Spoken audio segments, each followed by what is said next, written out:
Many of you said that how restrictive the Growth Management Act is. This council had the opportunity to opt out last year. They chose not to. If it came around again, would any of you opt out of the GMA? And that question goes to Bill. No. And here's my reasoning. So, we're experiencing tremendous economic pressure in our community today. Seattle's growing, Bellingham's growing, Vancouver, Canada's growing, Victoria's growing. That's applying more and more pressure to San Juan County. That's driving up our prices, driving up our land values. If we don't have some controls in place, if we don't have a vision for what we want our community to be, and we just allow the natural economic forces to take over, then we're going to go down the path of Nantucket and Martha's Vineyard, where, we're the land of the rich and the wealthy, because the economic forces are all based upon dollars. And so we need to really look at what kind of community we want and make sure that we take steps to achieve that. And I think the Growth Management Act is a mechanism that can help us do that. We just need to apply it in the right ways to keep our rural character, our rural lands, not become over-densified, protect our beautiful shorelines. Right? That's why we all live here, is because it's a beautiful place. If you want to live in suburbia, great. Go to Seattle, go to Bellevue, go to Redmond. Right? Lots of suburbia to live in. But I'm sorry, I'm here because this is a beautiful place to live. And the economic pressures are working against us every day.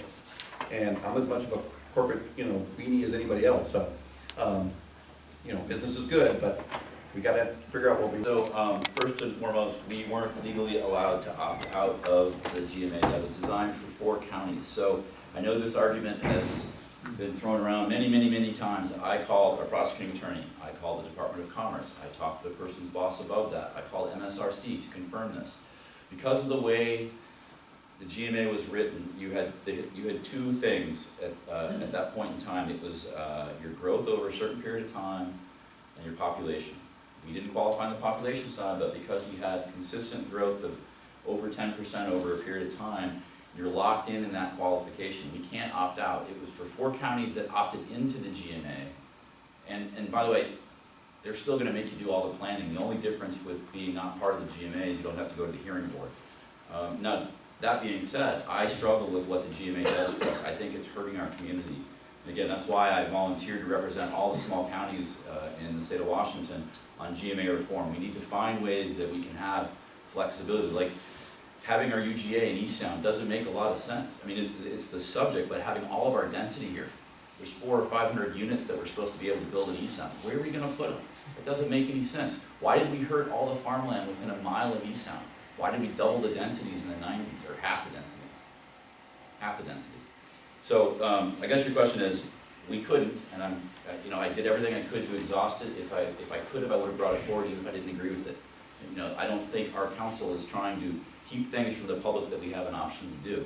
There just wasn't a way that we legally could do it because of the way we opted in. Plus, our commissioners back then took money and opted in. They might have been able to get out of it back then, but once they took the money and opted in, we were locked into it. So, we can't reverse what something is done for us. But again, you still have to do a CEO, you still have to do a shoreline, you still have to do the basic planning. It just prevents you from having to go in front of the hearing board. I think the hearing board has been really detrimental to our community, and that's something that we need to look at, trying to have some modifications. We had a case here, we spent all this time getting ourselves compliant with the GMA for the first time in 25 years, and we took a docket case and supported the case that came out in front of the docket, and we got appealed by the Friends, and because we lost the appeal in front of the hearing board, we're now no longer compliant again on one issue after we passed all of this legislation. So again, it's a really restrictive document, and it gives a lot of authority to people that don't understand our community. And so that's where the reform needs to come in. A lot of stuff that people complain about, we don't have control of. The state decides this. So that's some of the things that we have to push at Olympia, is to ask the state to give us reform. And I encourage you to all send Rankin, Morris, and Litton letters that say the GMA is hurting our county and we need to work for changes to make it more adaptive for our community. Bob. Well, Rick pretty well answered why we did not opt out of the GMA, but if we could have opted out of the GMA, I would have been the first one to say we need to get out of it. I don't believe that we need to have another board sitting on top of your elected officials telling us what to do. it's very clear what the land laws are and that sort of thing. It's up to us as the citizens to follow the laws and to come up with our own plans. We don't have to have a board sitting above us that is non-elected, asking them for permission to do what we want to do, basically. That's the way I see it. But there's no way that we could get out of the growth management, because of the fact is that we opted in and took the grant money to do it. If the council at the time had not done that, we could have just got out of it at the stroke of a pen. Okay, Michael? Well, we went through the Deer Harbor Hamlet Plan and under the Growth Management Act. And so I'm a little bit familiar with it. I think I would agree with Bill that I don't think we should get out of it. It's an extra layer of regulation, but I think it's not that difficult to work with. I think it protects the environment, it protects development. And I think even though we can't get out of it, we need to learn to work with it. You know, it's all connected, like I said before, whether it's economic or development or environmental. And I think the GMA does give some good guidelines to work with it and benefit the community. Okay, follow-up comment? Thanks. I'm actually a little surprised at Rick's and Bob's answers. The redesignation here on Orcas was done at the end of 2015. And yes, the Growth Management Hearing Board ruled that the county did not follow their own procedures in redesignating those parcels.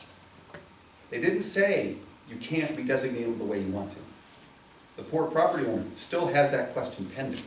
What they said was, you didn't follow your own rules. So now you have to undo the rules you changed, which is what staff is currently wasting time doing, to get us back to where we were at the end of 2015, so that then they could do the work to actually answer the questions and do the steps to see whether they can or cannot redesignate property on Orcas. So, I'm sorry, Bob, clearly we do need a board sitting above us to make sure that we follow our own rules.